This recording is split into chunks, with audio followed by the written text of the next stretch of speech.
Good evening. My name is Blaine Bridges, and tonight's lecture is on the critics of Christianity. We live in an increasingly secular world, and secularists of all stripes are beginning to demand of us, why do you cling to ancient superstitions? Why can't you let go of this inconvenient belief in God? If you did so, don't you see what would happen? We could enter into a world of technological innovation, of scientific inquiry, of empathetic humanism, and of the total liberation of the will to become whoever we wish. Well, I intend to give those people an answer tonight. But I want us to consider a quote from Blaise Pascal. You see, this contempt for religion is not new. It's quite ancient. It's existed for as long as Christianity has been around. Blaise Pascal said these words: "Men despise religion. They hate it and fear that it is true." Christians have a hard time giving an answer to secularists, not necessarily because there aren't good answers, but because there are too many good answers. The author G.K. Chesterton said these words: "It is very hard for a man to defend anything of which he is not entirely convinced. It is comparatively easy when he's only partially convinced. He's partially convinced because he's found this or that proof of a thing and can expound it. But a man is not really convinced of a philosophic theory when he finds that something proves it. He is only really convinced when he finds that everything proves it. And the more converging reasons he finds pointing to this conviction, the more bewildered he is if asked suddenly to sum them up. Thus, if one asks an ordinary intelligent man on the spur of the moment, 'Why do you prefer civilization to savagery?' he would look wildly around at object after object and would only be able to answer vaguely, 'Why, there is that bookcase, and the coals in the coal scuttle, and pianos, and policemen.' The whole case for civilization is that the case for it is complex. It has done so many things, but the very multiplicity of proof which ought to make reply overwhelming makes reply impossible." I'm here to tell you this is precisely why Christians have a hard time answering secularists. It isn't because there aren't one or two good reasons to believe in God, but because to the convicted Christian, everything proves that there is a God. All things denote that the world was created by a supreme being with absolute power, intelligence, and love. So tonight I intend to give an answer to the secularists. Why won't I let go of my ancient superstitions? Well, the reason is that Christianity addresses the longings of the human heart. What do human beings long for?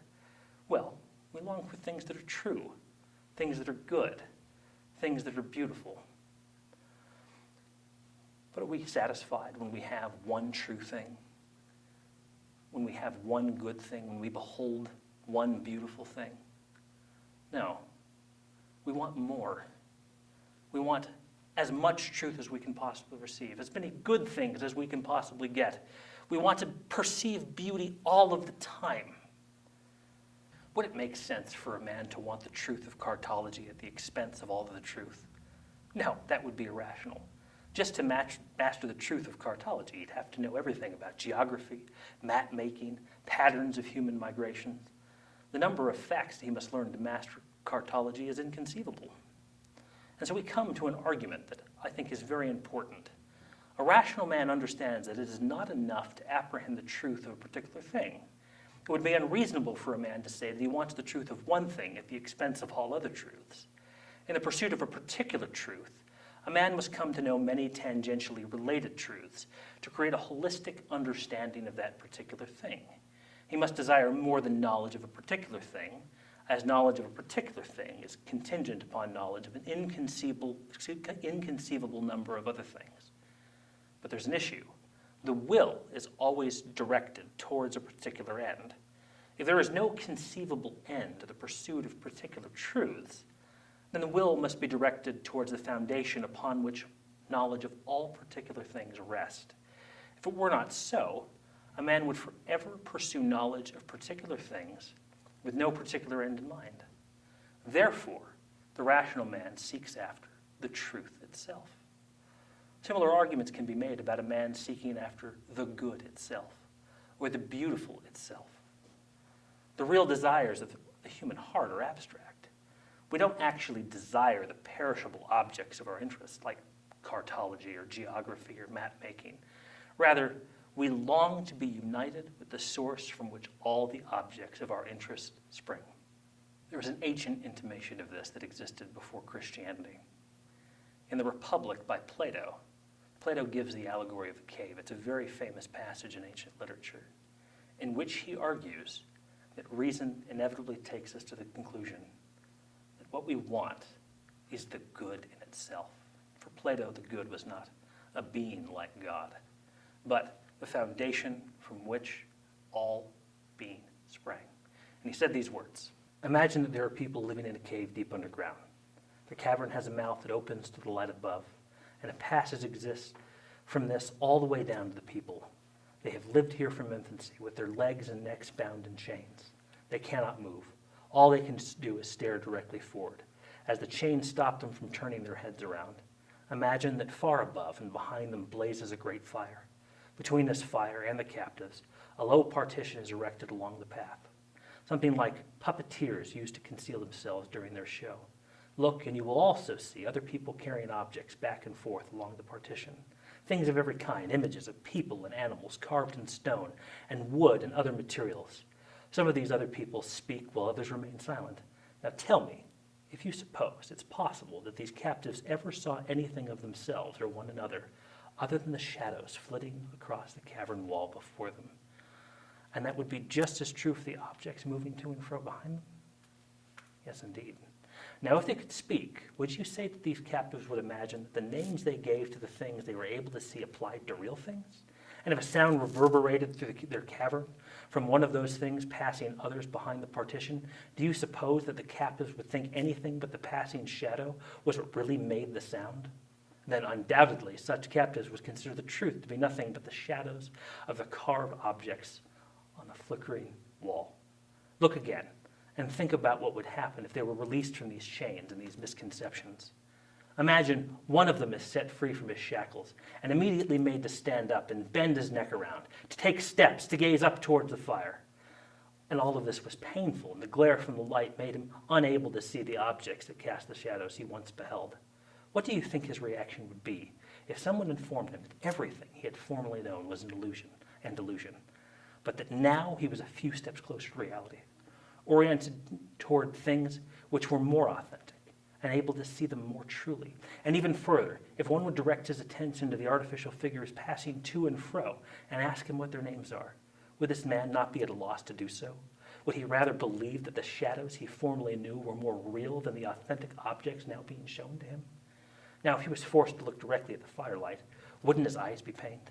Wouldn't he turn away and run back to those things which he normally perceived and understand them as more defined and clearer than the things now being brought to his attention?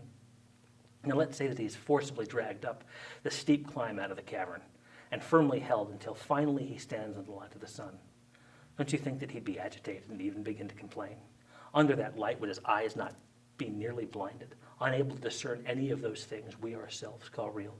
It would take time, I suppose, for him to get used to seeing higher things.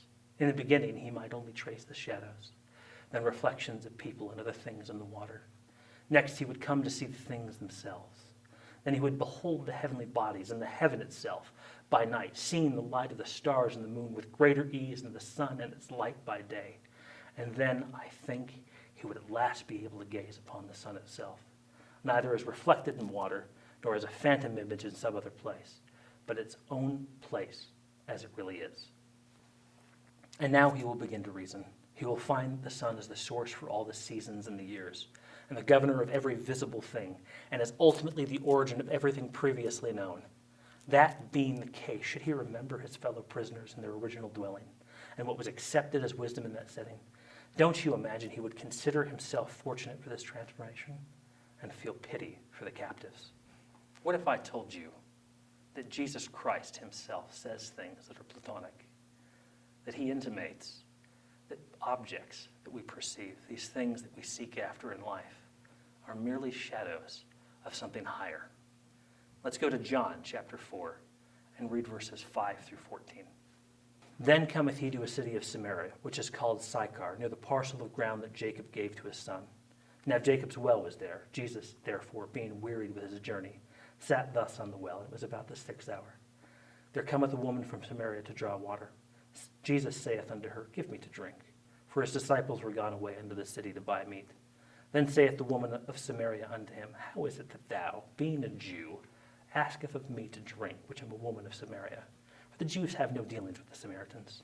Jesus answered and said unto her, If thou knewest the gift of God, and who it is that saith to thee, Give me to drink, thou wouldst fast, and he would have given thee living water.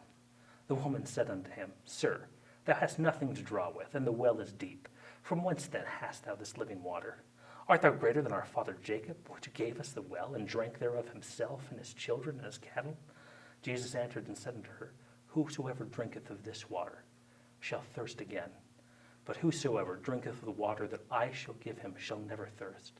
But the water that I shall give him shall be a well of water springing up into everlasting life. Just imagine Jesus speaking in even more platonic terms for a moment, saying these words, You, woman at the well, do you see that water you're drawing?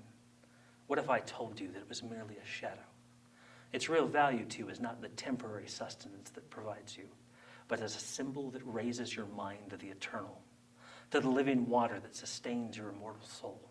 If you would but use your reason to understand that water signifies something infinite, you could move your mind beyond that deep, darkened well to the splendor and glory and everlasting power of God. So how does Christianity answer the longings of the human heart? In the person of Jesus Christ, who is the true, the good, and the beautiful embodied. He is the consummation of the intellect, the abstract made flesh, the good in itself as tangible as any common good that we seek. An incarnate God is essential for sensual beings like ourselves, as we could not be satisfied merely with the sum of our understanding. We must also touch and feel, as doubting Thomas did when Jesus exhorted him, saying, Thrust your hands into my side.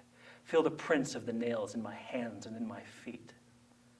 If we could, we would feast upon the truth itself. Let me diverge from this meditation for a moment, and let me address the actual critics of Christianity. Tonight we're going to be talking about 4 critics of Christianity, and they are, in order, Christopher Hitchens, Sam Harris, Richard Dawkins, and the grandfather of these men, the intellectual grandfather, that is, Friedrich Nietzsche. Let's begin with Christopher Hitchens. Now, Christopher Hitchens is an interesting fellow. He's articulate, he's worldly, urbane, very charming. But the truth is, he has nothing substantive to say about Christianity. In his book, God is Not Great, Hitchens writes in a chapter called The Metaphysical Claims of Christianity Are Not True. Nothing substantive about the metaphysical claims of Christianity. In fact, he doesn't make a single argument against them. He seems to know nothing about them, and instead devotes several pages to ranting, inexplicably, about Mel Gibson's The Passion of the Christ. So it really isn't in my purview to address Christopher Hitchens' arguments against religion. There's something more interesting about the man that I want to point out. In Christopher Hitchens' book, Letters to a Young Contrarian, the author defines contrarian, which is something he considers himself to be, as a man who stands for ideals that a society has forgotten. He sees it as his duty to call his brethren to repentance, as it were. Channeling Adlai Stevenson, he tells people who would slander him for this ministry, stop telling lies about me, and I'll stop telling the truth about you. If you think it's unfair that I've characterized Hitchens' point of view in religious terms, wait till you hear the quote I'm about to read. He says these words in this book: "The noble title of dissident must be earned rather than claimed. It connotes sacrifice and risk rather than mere disagreement, and it has been consecrated by many exemplary and courageous men and women." If you notice something interesting about this text, it's dripping with religious sentiment. He calls for sacrifice and risk. He references saints for the cause. He declares that an iconoclast must be consecrated to follow in their steps. Do you see what's going on here? Hitchens is a church, and we, all like sheep, have gone astray. It isn't that he despises ecclesial aspirations. He has them himself. Instead, He argues that the ecclesial order has betrayed the people. Hitchens, you see, is Jesus Christ's last true priest. While he may have rejected religion, Christopher Hitchens still gropes for the transcendent. Let's move on to Sam Harris. I want to compare and contrast something that Sam Harris says in an essay he wrote with an excerpt from the Catholic Catechism. You may wonder, why is it I'm focusing on a single statement Sam Harris made? Well, it's because of the critics of Christianity that we're discussing tonight. Sam Harris, I think, is the one who's most irrelevant. The truth is, academics don't take the man seriously. And he's a public figure largely because he published a book at a time when publishing books against Christianity was all the rage. Now, that is what catapulted him into superstardom, and he's never left the public sphere despite being largely uninformed. But let's compare and contrast these two different statements. Sam Harris says these words: religious faith is on the wrong side of an escalating war of ideas.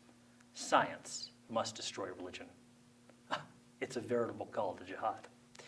Now let's compare it to the Catholic Catechism, which says these words: there can never be a contradiction between faith and science, because both originate in God. It is God himself who gives us the light of reason and of faith. Sam Harris's position elicits a single reaction. Yeah. It sounds like something a college sophomore would say after reading the little H.L. Mencken. The Catholic position is significantly more subtle, nuanced, and suggestive. But why is that? Well, the Christian claim about the universe is that it was created by a rational intellect, not wholly unlike our own. It is therefore recognizable to us because it has been previously cognized. This idea that the physical world can be understood by the mind because it was created by a mind is precisely why sophisticated scientific inquiry began in the West in the first place. Now let's move on to Richard Dawkins. Richard Dawkins, probably the most famous of all the new atheists, is famous because of his great wit.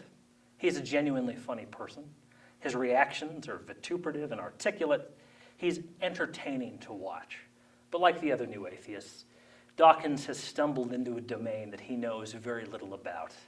And while he may be an excellent science explainer, specifically the science of evolutionary biology, his philosophical musings they don't even qualify as amateurish. Let's just say that.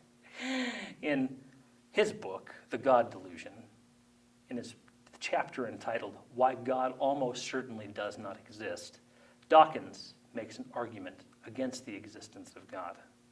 Now, arguments for the existence of God are a genre in philosophical discourse. There are hundreds of them. Arguments against the existence of God are relatively rare. In fact, there are only 4 or 5 of them that are reiterated and reformulated as they're exposed as being inadequate to disprove the existence of God.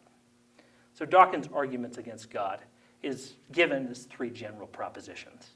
These propositions are not outlined in a systematic philosophical manner, and even when arranged as an argument in standard form, does not cohere into a valid formulation. Let's take a close look at Dawkins' 3 general propositions that he makes against the existence of God. They are as follows. Number 1, the universe is improbable. Number 2, theists explain the existence of the universe by an appeal to a designer. And 3, invoking a designer provokes the question, who designed the designer, and so on. I could use all 3 of these propositions as the premises of a standard argument, but if I did, the conclusion it would reach would undermine the point Dawkins is trying to make. A philosopher demonstrated that if you use all of these premises, what Dawkins' argument actually proves is that either God is improbable or God must necessarily exist. Since that takes a long time to demonstrate, let's be charitable to Dawkins and instead create an argument that honors the spirit of his ideas, but represents them in a philosophically valid way. Proposition 1, although interesting, is only tangentially related to the succeeding proposition, so let's cut it out. Propositions 2 and 3 form the premises of a basic syllogism. Unfortunately, the argument lacks a proper conclusion, so let's give it one. Here's what we have. Theists explain the existence of the universe by an appeal to a designer. Premise 2, invoking a designer raises the question, who designed the designer?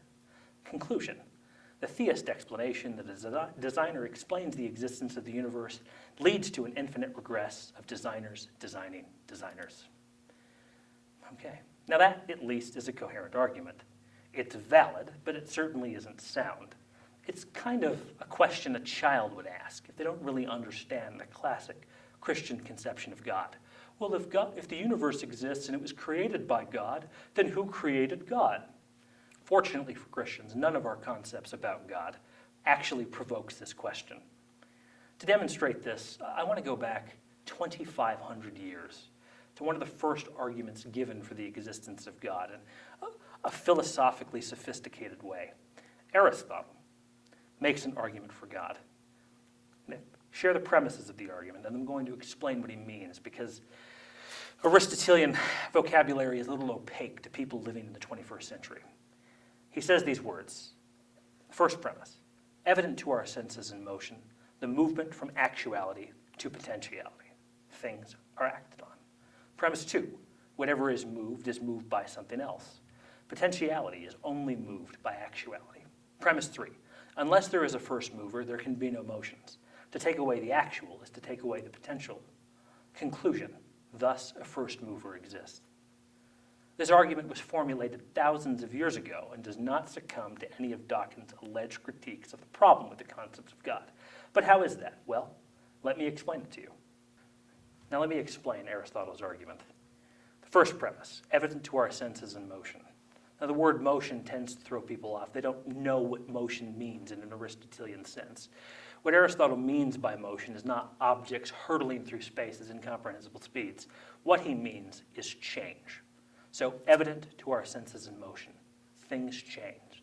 The movement from actuality to potentiality, things are acted on. Well, what do these words, actuality and potentiality, mean? I want to demonstrate it to you. Now you see my phone is on the desk. The phone is actually on the desk, but the phone also has the potential to be on the floor. And when we're talking about actuality and potentiality, I want you to understand that things have potentiality in them, but only to become what is logically possible for it to become. So, well, my phone could potentially be on the floor, or could potentially be 1,000 bits of plastic smashed to smithereens. The phone does not have the potential to become a porcupine. Okay? So my phone, actually on the desk, could potentially be on the floor, can be moved to the floor by something that possesses a higher state of actuality than the phone, something that's more powerful than it, something that can enact change upon it. And so my hand moves the phone from its actual place on the desk to its potential place on the floor. This is the concept that Aristotle is talking about, the underlying concept of motion or change, that things are acted upon by something else. Now let's examine premise 3. Aristotle says these words, unless there is a first mover, there can be no motions. To take away the actual is to take away the potential. To explain this premise, I think I want to give another set of examples. I want you to imagine an acorn. An acorn is actually a seed, but the acorn also has the potential to be a tree. But for the acorn to move from its actual state as a seed to its potential place as a tree, forces need to act on it. But what forces are those? Well, we can name a couple. Nutrient-rich soil, liquid water, sunlight, and so on. We can arrange these causes, these states of actuality that act on the acorn in a hierarchy, right? A set of causes that are dependent upon one another. Well, what would rest at the bottom of this hierarchy? Well, the nutrient-rich soil. For soil to be nutrient-rich, it needs to be immersed in liquid water sometimes. Rain needs to fall upon it. Well, what is the liquid water dependent on?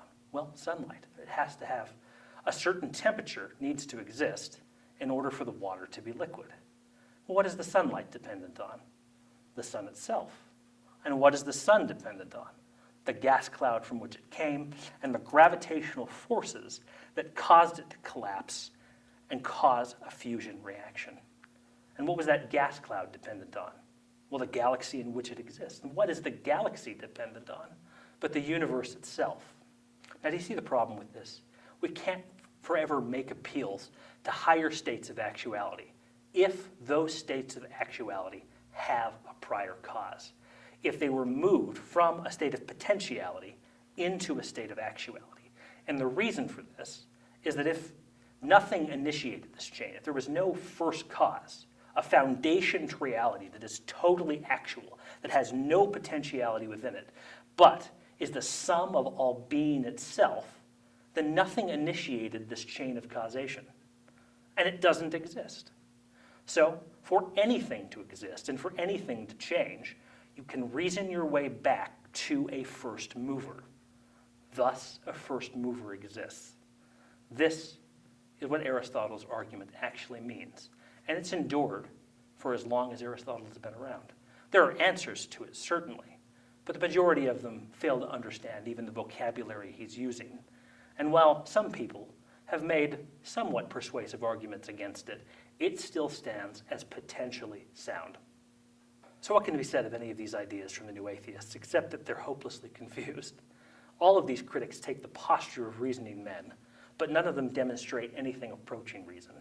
They're all inspired by the intellectual tradition of the West, and yet are simultaneously contemptuous of the foundation from which it sprang. What's going on here? If intellectual incredulity is not actually motivating their doubt, what is?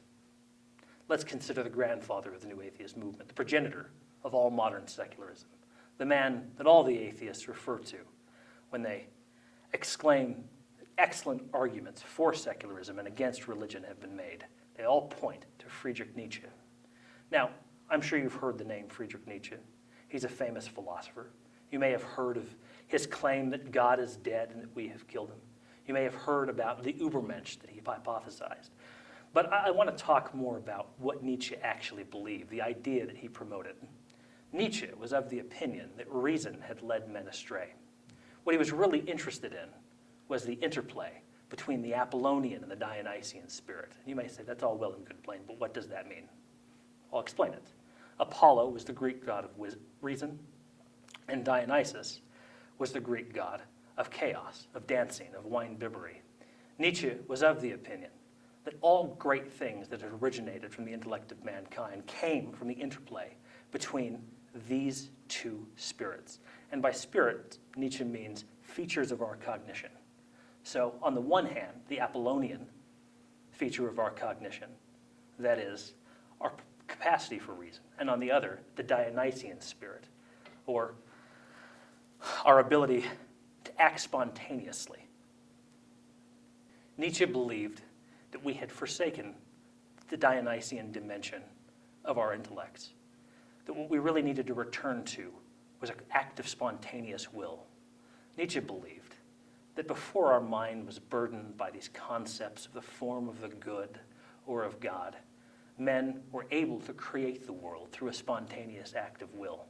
In his book on the genealogy of morals, Nietzsche hypothesizes that language came about because some powerful man demonstrated his domination of nature simply by making noises at various objects that he saw, thus categorizing them. Now that we understand a little better the world Nietzsche was trying to create, let's carefully examine something he says in his book on the genealogy of morals. I think it's very revealing. I think that it gives an indication of what's actually going on in his mind and the real contention he has with Christianity. Let us quickly consider the greatest example. Everything on earth which has been done against the nobility, the powerful, the masters, the possessors of power, is not worth mentioning in comparison with what the Jews have done against them. The Jews, that priestly people who knew how to get their final satisfaction from their enemies and conquerors through a radical transformation of their values. That is, through an act of the most spiritual revenge. This was appropriate only to a priestly people with the most deeply rooted desire for revenge. In opposition to the aristocratic value equations, good equals noble, equals powerful, equals beautiful, equals fortunate, equals loved by the gods, the Jews, with a consistency-inspiring fear, dared to reverse it and to hang on to that with the teeth of the most profound hatred, the hatred of the powerless. That is, to only those who suffer are good, the poor, the powerless, the low are the only good people. The suffering, those in need, the sick, the ugly, are also the only pious people. Only they are blessed of God, for them alone is their salvation. By contrast, you're privileged and powerful people. You are for all eternity the evil, the cruel, the lecherous, the insatiable, the godless. You will also be the unblessed, the cursed, and the damned for all eternity. We know who inherited this Judaic transformation of values. But you fail to understand that. You have no eye for something that needed 2 millennia to emerge victorious. There's nothing to wonder at. All lengthy things are hard to see, to assess. However, that's what took place. Out of the trunk of that tree of vengeance and hatred, Jewish hatred, the deepest and most sublime hatred, that is, a hatred which creates ideals and transforms values, something whose like has never been seen on earth. From that grew something just as incomparable, a new love, the deepest and most sublime of all forms of love. From what other trunk could that have grown? However, you must not make the mistake of thinking that this love arose essentially as the denial of that thirst for vengeance, as the opposite of Jewish hatred. No, the reverse is true. This love grew out of that hatred as its crown, as the victorious crown extending itself wider and wider in the pursuit of the brightest and sunshine, which, so to speak, was seeking for the kingdom of light and height, the goal of that hate, aiming for victory, trophies, seduction, with the same urgency with which the roots of that hatred were sinking down ever deeper and more greedily into everything deep and evil. Take this Jesus of Nazareth, the bodily evangelist of love, the Savior who brought holiness and victory to the poor, to the sick, to the sinners. Was he not, in fact, seduction in its most terrible and irresistible form? The seduction and detour to exactly those Judaic values and new ideals? Didn't Israel, in fact, attain with this detour of this Savior, with this apparent enemy and dissolver of Israel, the final goal of its sublime thirst for vengeance? Isn't it part of the secret black art of a truly great politics of vengeance, a far-sighted underground, slowly expropriating and premeditated revenge that Israel itself had to disown and nail to the cross like some mortal enemy, the tool essential to its revenge before all the world, so that all the world, that is, Israel's enemies, could then swallow this bait without a second thought? On the other hand, could anyone, using the full subtlety of mind, imagine a more dangerous bait? Something to match the enticing, intoxicating, narcoticizing, corrupting power of that symbol, the Holy Cross, that ghastly paradox of a God on the cross, that mystery of an unimaginable and ultimate final cruelty and self-crucifixion of God for the salvation of mankind? At least it is certain that sub hoc signo, under the sign, Israel, with its vengeance of revaluation of the worth previous values, has triumphed again and again over all other ideals, over all nobler ideals. And now for my response. Since Nietzsche is disinterested in attacking the philosophical arguments of the Christian tradition and instead psychologizes the priest class, I feel at liberty to do the same.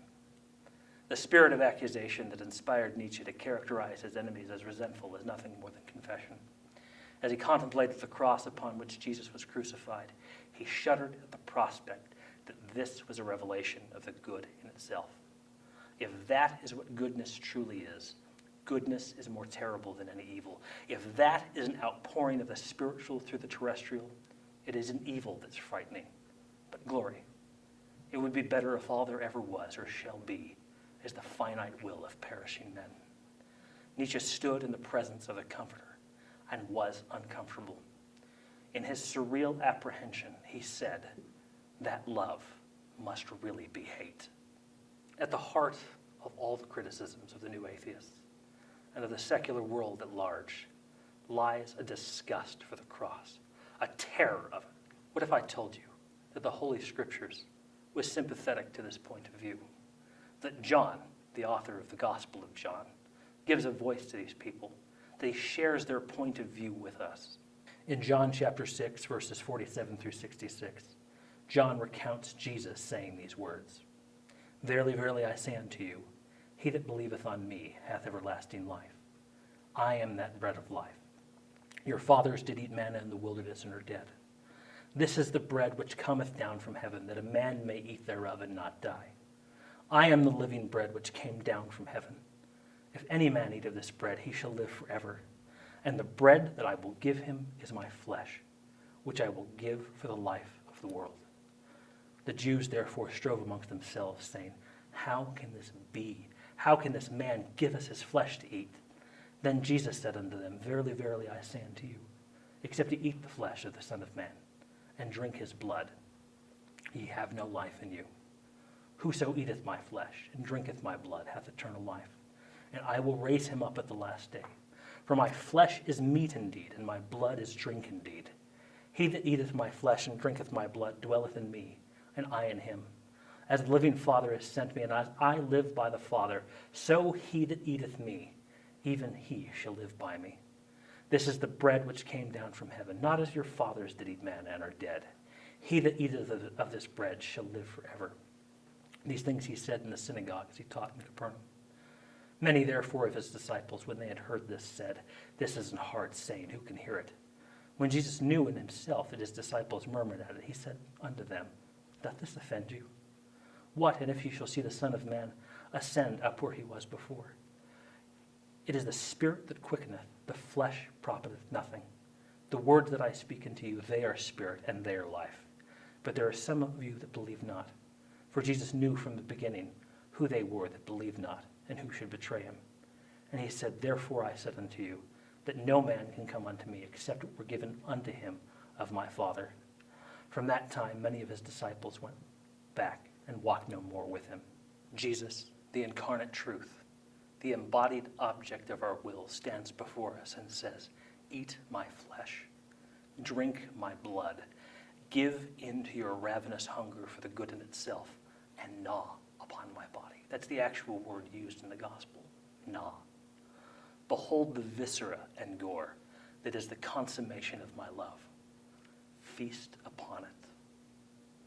How hair-raising. The implications of divinity can be terrifying. Reason demands that we accept a world too troubling for some to contemplate. The critics of Christianity are offended by a dimension of the divine, and that offense is embodied in the cross of Jesus Christ. They look upon it in horror, not because they're repulsed by the invitation to eat the flesh of God and to drink his blood, but because they unconsciously fear that is their deepest desire. Thank you very much.